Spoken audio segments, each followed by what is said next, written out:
مولانا ایک چھوٹا سا ایک اور کوشچن یہ ہے کہ یہ جو صحابہ کے متعلق آتا ہے رضی اللہ عنہ و رضوا عنہ، اس کی مولانا کیا تشریح ہے؟ اور جو اجماع امت کیا جاتا ہے کہ کہتے ہیں جی علماء نے جو 4 بڑے امام سے انہوں نے اجماع کر لیا جی، اس کی کیا مخالفت نہیں ہم کر سکتے اس اجماع کی؟ آپ کے سوال ہوتے ہیں لمبے، مگر وقت ہوتا تھوڑا۔ رضی اللہ عنہ ورضوان جہاں آتا نا سورہ توبہ میں، وہاں نکال کر آپ دیکھیں، ایک تو وہاں اللہ تعالیٰ نے رسول کریم علیہ السلام کے جو ساتھی تھے نا ان کے 3 گروہ بیان کیے۔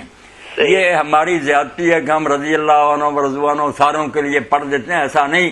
ایک گروہ تو اول نمبر لوگوں کا بیان کیا، وہ سارے مہاجر انصار بھی نہیں، والسابقون الاولون من المہاجرین والانصار، کہ مہاجرین انصار میں سے جو اول آئے اور نیکیوں میں بھی آگے نکل گئے، والذین تبعہم بإحسان، اور جو بعد میں بھی آئے مگر پھر انہوں نے انہی پہلوں جیسی نیکی کی، تبعہم بإحسان، اسی طرح کے نیک۔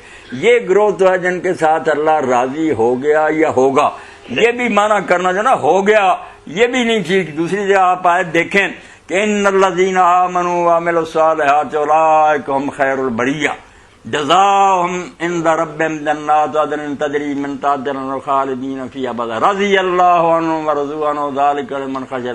یہ سارے اہل ایمان کو اللہ کہہ رہا کہ جو ایمان لائے اور نیک کام کیے، ماضی کا سیگا، مگر سب کہتے ہیں کہ جو کچھ ہو جانا ہے نا پکا ہے، کیونکہ اللہ کا وعدہ اس کو بیان کر دیا کہ ہو گیا سمجھو، تو ہوگا یہ قیامت کے دن۔ اب جو اس معیار پر اتریں گے کہ وہ سابقون ہوں گے، وہ ہوں گے، وہ دوسرا گروہ وہاں بیان فرمایا کہ مدینہ والے اور ارد گرد منافق ہیں ایسے پکے جن کو رسول تو بھی نہیں جانتا، ہم صرف جانتے۔ دوسرا گروہ یہی ہے حضور کا ساتھ ہی بیان۔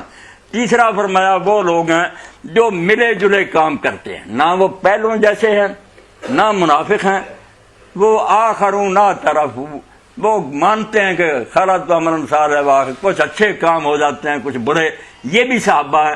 فرمایا ان کے لیے کوئی پکا وعدہ نہیں، شاید اللہ تعالیٰ انہیں معاف کر دے۔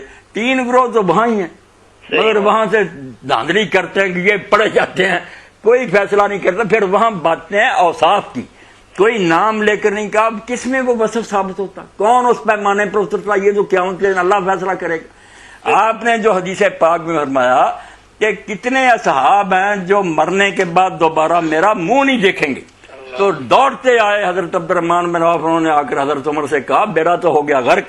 اما ام سلمہ کہہ رہی ہیں کہ حضور نے فرمایا میرے اصحاب ہیں مگر مرنے کے بعد میرا منہ بھی نہیں پھر دیکھیں گے۔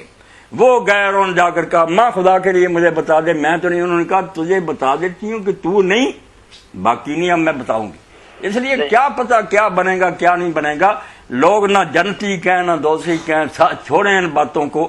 باقی جو مر چکے ہیں ان کے لیے ہم برائی نہیں کوئی کرتے۔ باقی رہ گئی بات الصحابۃ کلھم عدول، یہ نہ کوئی آیت ہے نہ حدیث ہے۔ حدیث کے عالموں میں بھی اختلاف ہے، کچھ کہتے ہیں سارے عادل ہیں، کچھ نہیں ہے۔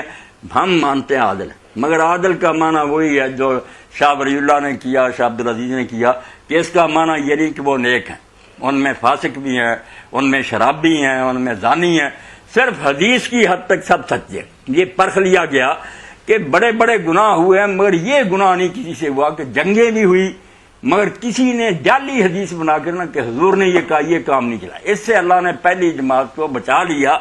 اس لیے صحابہ کرام میں اور عیب ہوں گے، بڑے بڑے مولانا ابو القاسم بنارسی اہل حدیث عالم صدر سے تنظیمیں وہ صاف رکھتے ہیں کہ صحابہ میں فاسق بھی ہیں، جن میں حضرت معاویہ مغیرہ صاف لکھا ہوا عربی میں ان اہل حدیثوں کے پاس، مگر وہ کہتے ہیں حدیث میں جھگڑا نہیں کریں گے۔ حدیث جب آئے گی، کیونکہ دیکھ لیا کہ حدیث میں یہ لوگ جھوٹ نہیں بولتے۔ یہی ابو داؤد شریف میں کہ ابو حضرت معاویہ رضی اللہ عنہ کان لا یتهم فی الحدیث، اور باتوں میں ان پر الزام تھا، حدیث میں ان پر تہمت نہیں تھی۔ حدیث بات تو یہ تھی کہ حدیث میں یہ لوگ سب قابل اعتماد ہیں۔ ذاتی زندگی میں لوگوں سے برائیاں بھی ہوئی ہیں، باقی نہ جنتی نہ دوزخی معاملہ اللہ کے ہاتھ میں ہے۔